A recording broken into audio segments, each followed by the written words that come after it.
Hello everyone, welcome to Rising Minds. आज की class में हमारा जो रिमेनिंग पोर्शन रहता है acid based and salt chapter का, उसको हम कवर करेंगे। आज की क्लास में हम उसको कंप्लीट करेंगे। तो आज का हमारा जो टॉपिक है वो है chemicals from common salt. Common salt मतलब वो नमक जो हम रोज़मर्रा की ज़िंदगी में खाते हैं, जो हम नमक जो हम डेली कंज्यूम करते हैं। कॉमन सॉल्ट जो है, कॉमन सॉल्ट की सबसे पहले अगर हम बात करें तो वो एक रॉ मटेरियल है बहुत से ऐसे केमिकल्स को बनाने में। कौन कौन से केमिकल्स को बनाने में, नीचे क्लास में आज हम इसी के बारे में तो पढ़ने जा रहे हैं। अभी फ़िलहाल इसको रखते हैं, ठीक है। तो नीचे क्लास में हम इसको पढ़ेंगे इसके बारे में। फ़िलहाल हम ये जानते हैं कि NaCl सोडियम क्लोराइड जो है, इसकी फॉर्मेशन कैसे होती है, ये बनता कैसे है। ये हम ऑलरेडी क्लास में ऊपर पढ़ चुके हैं कि जब हम एक एसिड और बेस को रिएक्ट कराते हैं एज अ प्रोडक्ट, हमारे पास क्या मिलता है, पानी और नमक मिलता है, ठीक है। उसी तरह अगर मैं बात करूं एसिड की, hydrochloric acid very strong acid, इसका pH काफ़ी हाई होता है, काफ़ी लो होता है।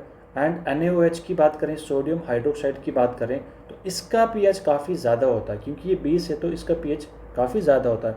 यानी इन सिंपल शॉर्ट में बात करूं तो HCl वेरी स्ट्रॉन्ग एसिड होता है, NaOH वेरी स्ट्रॉन्ग बेस होता है। And strong acid and strong base को जब हम रिएक्ट कराते हैं एज अ प्रोडक्ट, हमारे पास क्या बनता है, पानी और नमक बन जाता है, ठीक है। तो sodium chloride is a salt found with reaction of, हाँ हम ये ऑलरेडी पढ़ चुके हैं कि कैसे बनता है। HCl और सोडियम हाइड्रोक्साइड को जब हम रिएक्ट कराते हैं तो उसका नमक पानी बन जाता है। और it is a neutral salt. इसका अगर हम pH चेक करें तो ये क्या हो जाएगा, न्यूट्रल हो जाएगा, 7 हो जाएगा, क्योंकि ये बहुत स्ट्रॉन्ग एसिड है, बहुत स्ट्रॉन्ग बेस है। दोनों को जब रिएक्ट करते हैं तो वो न्यूट्रल हो जाते हैं, वो ठीक है, न्यूट्रलाइज हो जाते हैं वो। अच्छा जी, उसके बाद ये कौन सा नमक है, हाँ हम जानते हैं ये एक नॉर्मल घर में खाने वाला जो नमक होता है वो यही नमक होता है। अब हम ये जानेंगे कि इसकी ऑकरेंस जो है वो कैसे की जाती है। सी के अंदर सी का जो पानी होता है उसके अंदर हम जानते हैं कि सॉल्ट वाटर होता है। तो इसको हम गेट कैसे करते हैं, ऑब्टेन कैसे करते हैं, उसी सी वाटर को जब हम इवेपोरेट करते हैं, सुखाते हैं, पानी को सुखा लेते हैं, तो पीछे हमारे पास क्या बचता है, नमक बचता है। रॉक सॉल्ट की बात करें तो रॉक सॉल्ट जो होता है अंडरग्राउंड डिपॉजिट्स होता है। जिस तरीके से कोयला डिपॉजिट होता है, उसी तरीके से रॉक सॉल्ट जो होता है बच्चों, वो भी डिपॉजिट होता है। यूजुअली वो ब्राउन कलर का होता है। क्योंकि इम्प्योरिटीज़ की वजह से इसके अंदर इम्प्योरिटीज़ प्रेजेंट होती है, जिसकी वजह से वो हमें ब्राउन कलर का मिलता है। And formed when ancient seas dried up, जो समुंदर हैं पुराने टाइम के, एंशिएंट टाइम्स के जो सीज़ हैं, वो धीरे धीरे जब ड्राई हुए और उसके बाद वो एक खान की तरह, जैसे कोयले की जो खान होती है उसके तरीके से एक बेड बन गए हैं। और जैसे हम कोयले को माइन करते हैं, उसी तरह रॉक सॉल्ट को भी माइन किया जाता है, निकाला जाता है, ऑब्टेन किया जाता है। हिस्टोरिकल अगर सब इसकी इम्पोर्टेंस अगर देखते हैं तो कॉमन सॉल्ट बहुत बड़ा रोल प्ले करता है। हम कैसे भूल सकते हैं गांधी जी का डांडी मार्च, जिन्होंने प्रोटेस्ट किया था ब्रिटिशर्स के खिलाफ कॉमन सॉल्ट पे, क्योंकि ब्रिटिशर्स जो थे वो काफ़ी ज़्यादा हैवी ड्यूटीज़, काफ़ी ज़्यादा हैवी टैक्सेस लगाते थे, और हमें काफ़ी नमक जो है वो काफ़ी महंगा मिलता था। जैसा कि मैंने कहा था कि कॉमन सॉल्ट जो है वो एक रॉ मटेरियल है बहुत से केमिकल्स के लिए। कौन से केमिकल्स के लिए, जैसे कि सोडियम हाइड्रोक्साइड या फिर कॉस्टिक सोडा बोलो, दोनों के दोनों सेम ही चीज़ें होती हैं। और पहली चीज़ तो हमने देख ली कि सोडियम हाइड्रोक्साइड, उसके अलावा baking soda, washing soda, bleaching powder, और उसके अलावा और भी यूज़फुल जो केमिकल्स हैं उनमें यूज़ होता है। फ़िलहाल हमें यही 4 याद रखने हैं, ठीक है।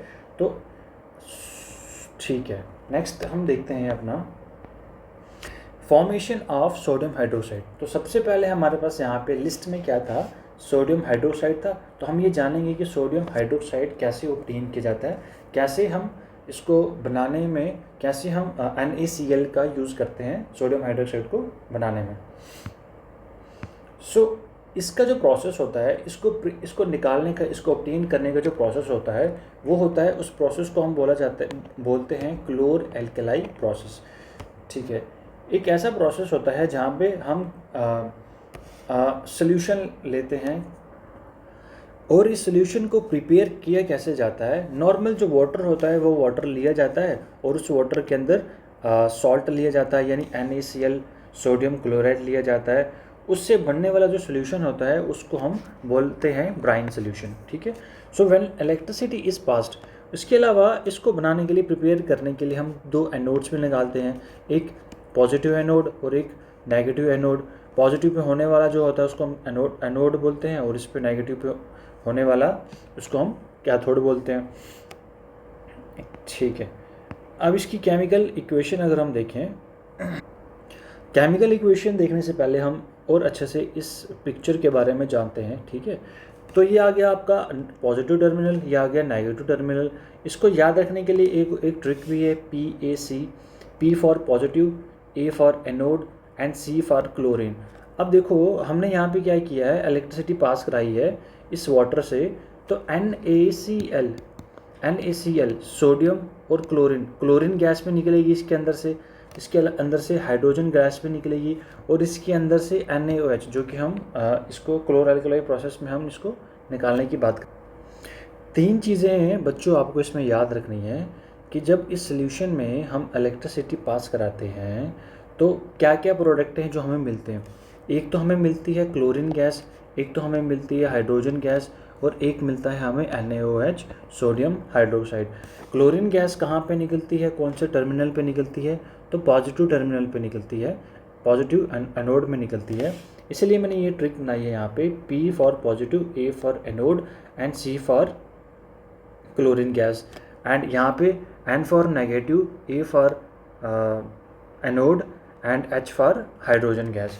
क्लोरीन गैस किस किस काम में यूज़ आती है, किस चीज़ों में यूज़ किया जाता है, ये भी बहुत ही इंपॉर्टेंट है, क्वेश्चन पूछा जाता है। वाटर ट्रीटमेंट, ठीक है, स्विमिंग पूल्स में यूज़ किया जाता है, PVCs बनाने में यूज़ किया जाता है, डिसइंफेक्टेंट कीड़े मकोड़े मारने के लिए, इन्फेक्शन से बचने के लिए भी यूज़ किया जाता है, क्लोरोफ्लोरोकार्बन CFCs में भी यूज़ किया जाता है, और पेस्टिसाइड्स में भी यूज़ किया जाता है। हाइड्रोजन गैस की अगर हम बात करें तो इसको फ्यूल में मैर्जरीन मतलब बटर का ऑल्टरनेट होता है, अमोनिया फॉर फर्टिलाइजर्स के लिए यूज़ किया जाता है। एंड NaOH की बात करें, सोडियम हाइड्रोक्साइड की बात करें, तो इसको इसका क्या क्या यूज़ है, डीग्रीसिंग ऑफ मेटल से अगर जो ग्रीसेस वगैरह जो होती है उसको हटाना है तो NaOH का यूज़ किया जाता है। सोप्स एंड डिटर्जेंट्स में इसका यूज़ किया जाता है, पेपर मैन्युफैक्चरिंग इंडस्ट्रीज़ में इसका यूज़ किया जाता है, और आर्टिफिशियल फाइबर्स में भी इसका यूज़ किया जाता है। ठीक है। केमिकल रिएक्शंस की अगर हम इसकी बात करें तो NaCl प्लस H2O, नमक और पानी को मिला दिया और इसको बिजली के झटके दे दिए। ठीक है। इसमें से बिजली पास कराएगी तो हमें क्या क्या मिलता है, हमें NaOH मिलता है। तीन प्रोडक्ट हम ऊपर देख चुके हैं। क्लोरीन गैस मिलती है और हाइड्रोजन गैस भी हमें मिलती है। ठीक है। इस प्रोसेस को हम क्लोर अल्कली प्रोसेस क्यों बोलते हैं, क्योंकि क्लोर इसलिए बोला जाता है क्योंकि इसमें क्लोरीन गैस निकलती है, और अल्कली इसलिए बोला जाता है क्योंकि इसमें सोडियम हाइड्रोक्साइड भी हमें मिलता है। ठीक है। तो प्रोडक्ट्स के बारे में हम ऑलरेडी इसके बारे में ऊपर पढ़ चुके हैं। ठीक है। प्रोडक्ट्स के बारे में ऑलरेडी हम उसमें ऊपर पढ़ चुके हैं, यूजेस के बारे में भी पढ़ चुके हैं। ठीक है। सो अब नेक्स्ट है अपना ब्लीचिंग पाउडर क्या होता है। अच्छा, ब्लीचिंग पाउडर की कहानी देखते हैं कि ब्लीचिंग पाउडर क्या होता है। We start with slaked lime, calcium hydroxide. Slaked lime तो जानते हो ना, चूना, CaO, calcium oxide plus H2O, calcium oxide CaO plus H2O। Calcium oxide को चूने को जब हम पानी में मिलाते हैं तो एक घोल तैयार होता है, और उसी घोल को बोला जाता है स्लेक्ट लाइम। ठीक है। I am cool and basic, हाँ बेसिक तो होता है ये। ठीक है जी। सो इसी स्लेक्ट लाइम में जब हम क्लोरीन गैस को भर के पास कराते हैं, chlorine gas is passed over it. ठीक है। जब हम स्लेक्ट लाइम में क्लोरीन गैस को पास कराते हैं तो एक केमिकल रिएक्शन होता है, और उस केमिकल रिएक्शन में हमें क्या मिलता है, ब्लीचिंग पाउडर मिलता है। Tada, I am bleaching powder. Okay. So हमें अब पता चल गया कि ब्लीचिंग पाउडर कैसे मिलता है, काम कहाँ आता है।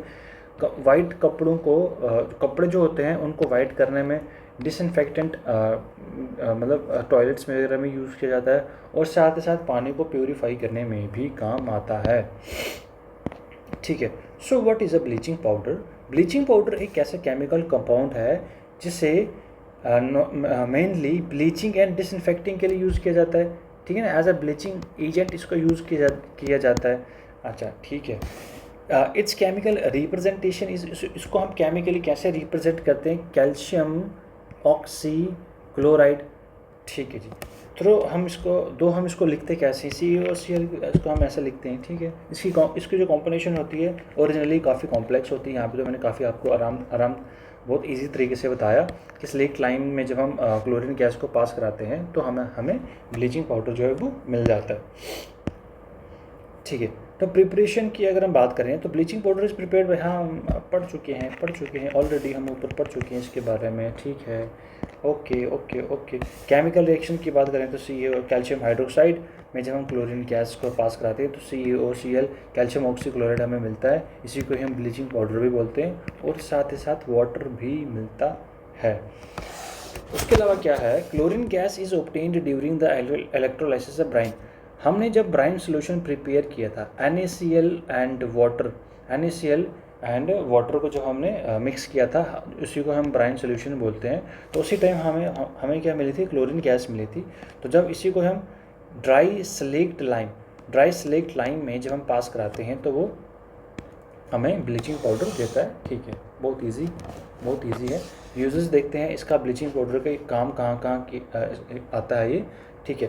एज अ ब्लीचिंग एजेंट की तरह यूज़ किया जाता है, यानी कलर रिमूव, दाग धब्बे जो लगे होते हैं वाइट कपड़ों के ऊपर उनको रिमूव करने में काम आता है। Bleaching cotton and linen in textile, यानी टेक्सटाइल इंडस्ट्रीज़ में यूज़ किया जाता है ब्लीचिंग कॉटन्स को ब्लीच करने के लिए, साफ़ करने के लिए।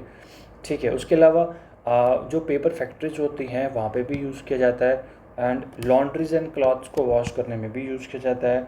एक ऑक्सीडाइजिंग एजेंट भी है। ठीक है। बहुत से used in many chemical industries, बहुत सी केमिकल इंडस्ट्रीज में यूज़ किया जाता है ऑक्सीडाइज करने के लिए। किसी भी मेटल या किसी भी सब्सटेंस को अगर हमने ऑक्सीडाइज करना है तो वहाँ पे भी इसका यूज़ किया जाता है, और साथ ही साथ एज अ डिसइंफेक्टेंट की तरह भी यूज़ किया जाता है। पानी में जो भी बैक्टीरिया जो भी प्यूरीफाई अगर करना है, प्योर करना है वाटर को, तो वहाँ पे भी यूज़ किया जाता है। जर्म्स को किल करने के लिए भी इसको, हार्मफुल माइक्रो ऑर्गेनिजम्स को मारने के लिए भी यूज़ किया जाता है। ठीक है। सो अब हमारे पास इंपॉर्टेंट पॉइंट्स टू रिमेंबर क्या क्या याद रख सकते हैं हम इसके अंदर, कि bleaching powder contain chlorine gas which gives disinfecting properties. अब जो ये हार्मफुल माइक्रो ऑर्गेनिजम्स को मारने की जो इसके अंदर प्रॉपर्टी है कैसे आई? क्योंकि ब्लीचिंग पाउडर के अंदर हमने क्या कर लिया था? क्लोरीन गैस को पास कराया था, जिसकी वजह से वो जो प्रॉपर्टी है क्लोरीन गैस की वो इसके अंदर भी आ गई, ब्लीचिंग पाउडर के अंदर भी आ गई। एंड इसको वाइडली हाइजीन एंड सैनिटेशन के लिए भी यूज़ किया जाता है। ठीक है। साफ़ सफाई के लिए यूज़ किया जाता है। It release chlorine gas slowly, धीरे धीरे जो क्लोरीन गैस होती है वो निकलती रहती है, जिसकी वजह से जो बैक्टीरिया वगैरह हैं वो मर जाते हैं, उनको मारने में काम आता है। ठीक है। सो आई होप अभी तक हमने जो पढ़ा है वो आपको समझ आया होगा। नेक्स्ट जो है हमारा जो टॉपिक है वो है बेकिंग सोडा। ठीक है। एक टाइनी सा पाउडर होता है, लेकिन इसमें बहुत पावरफुल पाउडर होता है, बहुत काम की चीज़ होती है ये। ठीक है। अब हम इंटरेस्टिंग वे में जानते हैं कि ये हम इसको बनाते कैसे हैं। NaCl हम जानते हैं, सोडियम क्लोराइड में जब हम अमोनिया सोल्यूशन को मिक्स करते हैं, एंड फिर उसके अंदर इन दोनों को मिक्स करने के बाद कार्बन डाइऑक्साइड इसमें से पास करा देते हैं। अब इन दोनों को मिक्स कर रहे हैं तो अपने आप तो ये मिक्स होंगे नहीं, यानी हमने कहीं ना कहीं इसमें एक्वा सोल्यूशन हम क्या कर रहे हैं कि वाटर का भी यूज़ कर रहे हैं, यानी वाटर और NaCl और ammonia gas and carbon dioxide, यानी टोटल बेकिंग सोडा को प्रिपेयर करने के लिए 4 जो है रिएक्टेंट का यूज़ किया जाता है, तब जाके हमारे पास प्रोडक्ट कुछ निकलते हैं। देखते हैं क्या प्रोडक्ट निकलते हैं। फिलहाल ये याद रखना बहुत ज़रूरी है कि बेकिंग सोडा जो है वो बनता कैसे बनता है? एक तो वाटर हमें चाहिए, दूसरा सॉल्ट चाहिए, तीसरा अमोनिया सोल्यूशन चाहिए, और साथ ही साथ कार्बन डाइऑक्साइड भी चाहिए।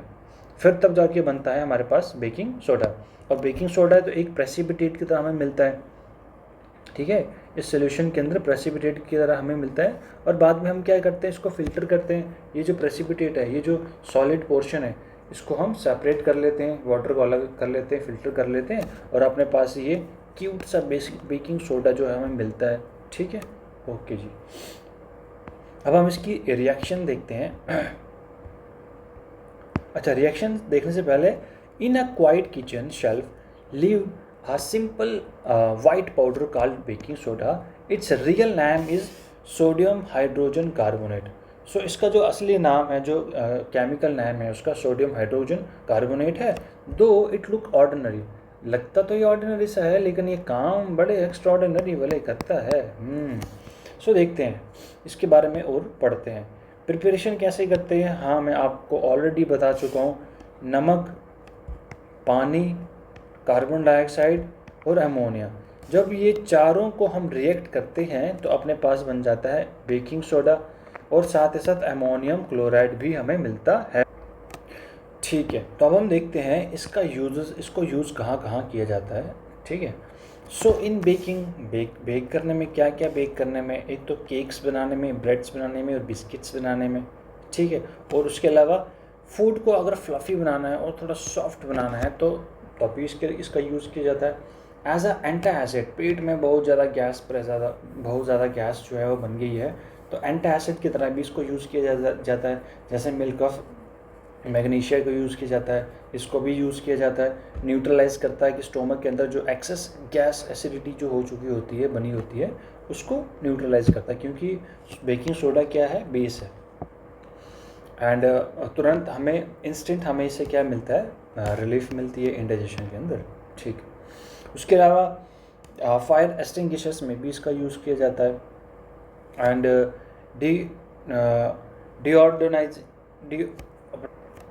डीऑडराइजिंग एजेंट की तरह भी इसको यूज़ किया जाता है। यानी अगर कोई भी पंजेंट स्मेल है, गंदी स्मेल है, उस स्मेल से बचने के लिए, उस बदबू से बचने के लिए भी यूज़ किया जाता है। एब्जॉर्ब करता है, ये जो गंदी स्मेल होती है उसको एब्जॉर्ब कर लेता है and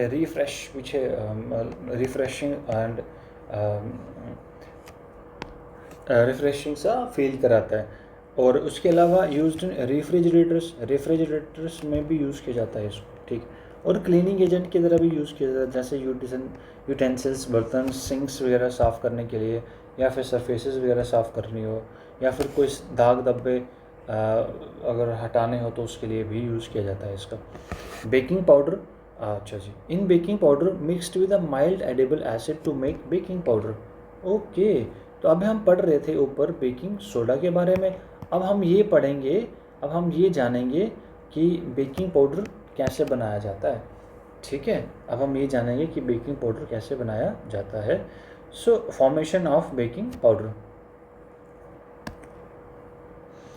baking powder is prepared by mixing baking soda plus mild edible acid. अब ये कौन सा एसिड है, एक ऐसा एसिड है जो एडिबल है, जो खाने वाला है। तो बेकिंग सोडा में हम एक ऐसा एसिड मिला देते हैं जिसकी वजह से हमें बेकिंग पाउडर मिलता है। और वो एडिबल एसिड कौन सा ये है, ये वो टार्ट्रिक एसिड। जब हम बेकिंग पाउडर में जब हम बेकिंग सोडा में जब हम टार्ट्रिक एसिड को मिक्स करते हैं तब जाके मिलता है हमें baking powder. What happen during baking, अच्छा, when water and heat are provided.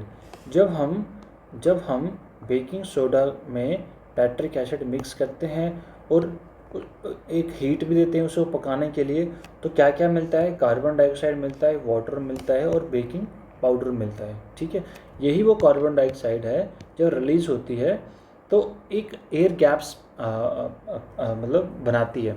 जैसे कि ब्रेड के अंदर जो हमें दिखते हैं वो छोटे छोटे से सर्कल्स जो दिखते हैं, वो इसी की कार्बन डाइऑक्साइड की वजह से होते हैं, क्योंकि ये उस डो के अंदर, उस आटे के अंदर जो है वो ट्रैप हो जाते हैं एंड वो वहाँ पे एक स्पेस क्रिएट करते हैं, जिसकी वजह से केक्स हो या ब्रेड्स होती हैं वो फूली सी रहती हैं। The CO2 gas released get trapped in the dough. CO2 gas जो है इस रिएक्शन में रिलीज होती है एंड वो डो के अंदर ट्रैप हो जाती है। उसी की वजह से केक्स जो होते हैं वो राइज होते हैं, मतलब थोड़े फूले से दिखते हैं हमें। एंड ब्रेड जो होती है वो सॉफ्ट होती है और बिस्किट जो है वो फ्लफ़ी से बन जाते हैं। अच्छा जी, उसके अलावा हम देखते हैं कि इसके अंदर जो ये टाइट्रिक एसिड है उसे ऐड क्यों किया जाता है। On heating baking soda form sodium carbonate. ठीक है, जब हम बेकिंग सोडा को हीट करते हैं तो क्या मिलता है, बेकिंग पाउडर मिलता है। पर बेकिंग पाउडर का जो टेस्ट होता है एकदम कड़वा होता है। ठीक है, अगर हम इस टाइट्रिक एसिड को यूज़ नहीं करेंगे तो ये कड़वी कड़वी हमें ब्रेड, हमें केक खाने को मिलेगा। तो ये टाइट्रिक एसिड क्या करता है, न्यूट्रलाइज कर लेता है, कि न्यूट्रलाइज करता है सोडियम कार्बोनेट को, जिसकी वजह से जो ये बीटर टेस्ट है वो ख़त्म हो जाता है। ठीक है, और improve qualities of bake food. जो भी हम बेकिंग करते हैं इस बेकिंग सोडा को यूज़ करके, तो उसकी क्वालिटी जो है वो मेंटेन रहती है। अब हम पढ़ेंगे वॉशिंग सोडा के बारे में। वॉशिंग सोडा की फॉर्मेशन कैसी होती है, इसे हम कैसे प्रिपेयर करते हैं। So let's see. Brine solution के बारे में हम जानते हैं, हाँ बिल्कुल जानते हैं। अमोनिया के बारे में भी जानते हैं एंड कार्बन डाइऑक्साइड के बारे में भी जानते हैं। हम ऊपर भी चीज़ों के बारे में पढ़ चुके हैं कि जब water, brine solution, ammonia, carbon dioxide को जब हम चारों को मिलाते हैं तो बेकिंग सोडा मिलता है। ठीक है, बेकिंग सोडा मिलता है। और बेकिंग सोडा को जब हम फर्दर और हीट करते हैं, किया था हमने टाइट्रिक एसिड को मिला करके, तो हमें बेकिंग पाउडर मिला था। हमें क्या मिला था, बेकिंग पाउडर मिला था। उसी बेकिंग पाउडर में जब हम वाटर के 10 मॉलिक्यूल्स ऐड करते हैं तो तब जाके हमें मिलता है वॉशिंग सोडा। ठीक है, मैं एक बार फिर से रिवाइज कर लेता हूँ कि हम वॉशिंग सोडा कैसे बनाते हैं। वॉशिंग सोडा को बनाने के लिए हमें क्या क्या चाहिए, वाटर चाहिए, ब्राइन सॉल्यूशन चाहिए, अमोनिया चाहिए, कार्बन डाइऑक्साइड चाहिए। और इन चारों को रिएक्ट करने के बाद हमारे पास जो प्रोडक्ट मिलता है, हमने ऊपर देख चुके थे कि बेकिंग सोडा मिलता है। और इसी बेकिंग सोडा को जब हम टाइट्रिक एसिड के साथ रिएक्ट करके हमने हीट किया था तो हमें बेकिंग पाउडर मिला था। और इसी बेकिंग पाउडर में जब हम वाटर के 10 मॉलिक्यूल्स ऐड करते हैं तो हमें वॉशिंग सोडा मिल जाता है। ठीक है बच्चा पार्टी। अच्छा जी, वो यूजेस ऑफ वॉशिंग सोडा। अब हम देखते हैं कि इसका यूज़ हम कहाँ कहाँ से करते हैं। ऑलरेडी हमें पता है कि हम इसका यूज़ कहाँ कहाँ करते हैं। अच्छा, इसका जो केमिकल नेम है सोडियम कार्बोनेट डेकाहाइड्रेट। डेकाहाइड्रेट भी बोला जाता है, डेका का मतलब ही 10 होता है, तो डेकाहाइड्रेट। ठीक है, क्लीनिंग एजेंट, हाँ हम अच्छे से जानते हैं, साफ कपड़ों को धोने के लिए, साफ़ करने के लिए, डर्ट रिमूव करने के लिए, हार्ड वाटर को सॉफ्टन करने के लिए, क्योंकि उसके अंदर क्या क्या मिलाया जाता है, कैल्शियम वगैरह मिलाया जाता है, ब्लीचिंग पाउडर वगैरह मिलाया जाता है पानी के अंदर, ताकि वो जो उसके अंदर डिसइंफेक्टेंट जो जर्म्स वगैरह होते हैं उनको मारने के लिए यूज़ किया जाता है, जिसकी वजह से जो वाटर जो होता है वो हार्ड हो जाता है। ठीक है, उस पानी से अगर हम जो नॉर्मल कपड़े होते हैं, जो नॉर्मल क्लॉथ्स होते हैं, अगर हम उनको वॉश करेंगे तो वो उतने अच्छे से वॉश नहीं होंगे। लेकिन जो ये वॉशिंग सोडा है वो क्या करता है, पहले तो इस वाटर को सॉफ्ट कर लेता है, और जिसकी वजह से फिर जो डर्ट वगैरह होती है उसको रिमूव करने में काफ़ी आसानी होती है। एंड ग्लासेस वगैरह को भी इन मैन्युफैक्चर करने में इसका यूज़ किया जाता है। सोप एंड डिटर्जेंट के लिए भी यूज़ किया जाता है, मैन्युफैक्चरिंग पेपर्स में भी यूज़ किया जाता है, और साथ ही साथ मैन्युफैक्चरिंग केमिकल्स में भी यूज़ किया जाता है। ठीक है, नेक्स्ट हम देखेंगे क्रिस्टलाइजेशन क्या होता है। वैसे मैं इसकी बात करूँ तो वॉशिंग सोडा जो है ये भी तो क्रिस्टल है, ये भी तो क्रिस्टलाइजेशन ही है। जब हमने इसमें वाटर के बेकिंग पाउडर में जब हमने वाटर के मॉलिक्यूल्स ऐड किए थे तो ये क्रिस्टल ही तो बना ये। उसके अलावा और कौन कौन से हमारे पास क्रिस्टल्स प्रेजेंट होते हैं, जैसे कि कॉपर सल्फेट क्रिस्टल्स, इसके अंदर वाटर के कितने मॉलिक्यूल्स प्रेजेंट होते हैं, 5। सोडियम, ये आ गया अपना वॉशिंग सोडा। ठीक है, इसके अंदर तो 10 होते हैं, डेका होते हैं, हम जान चुके हैं ऑलरेडी। जिप्सम की बात करें, जिप्सम भी बहुत कमाल की चीज़ है, इसके बाद हम नीचे पढ़ेंगे इसके बारे में। जिप्सम में 2 वाटर के मॉलिक्यूल्स प्रेजेंट होते हैं। फेरस सल्फेट की अगर हम बात करें तो इसके अंदर 7 वाटर के मॉलिक्यूल्स प्रेजेंट होते हैं, ये भी याद रखना। ठीक है, I am the water inside crystal. तो ये क्रिस्टल क्या है, I am the water inside crystals. Okay. Next, plaster of Paris के बारे में जानते हैं। प्लास्टर ऑफ पेरिस क्या होता है? फिलहाल हम ये जानते हैं कि प्लास्टर ऑफ पेरिस जो है वो बनता कैसे है। ठीक है। सो जिप्सम, अभी आपको मैंने ऊपर बताया था जिप्सम के बारे में।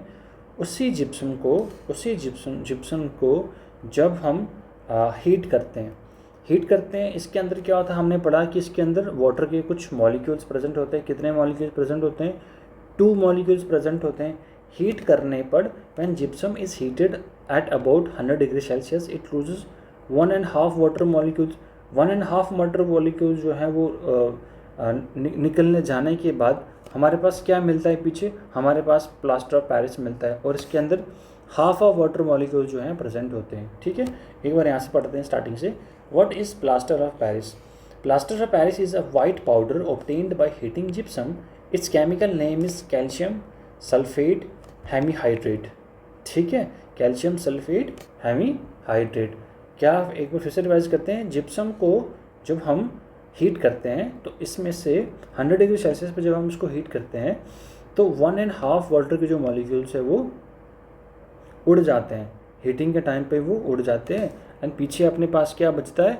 Half molecules.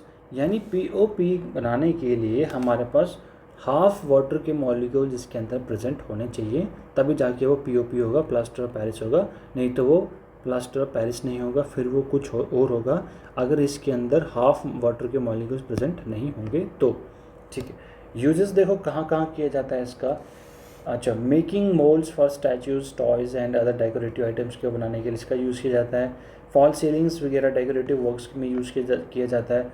और साथ ही साथ फ्रैक्चर वगैरह जब होते हैं तो हम इसका पीओपी का भी इसमें यूज़ किया जाता है। ठीक है, उसके अलावा चॉक्स बनाने में, उसके अलावा डेंटिस्ट जो है डेंटल वर्क्स जो डेंटिस्ट भी इसको मतलब यूज़ करता है। और साथ ही साथ फायर प्रूफ वॉल्स और डोर्स में भी इसको प्रिपेयर करने में हेल्प किया जाता है।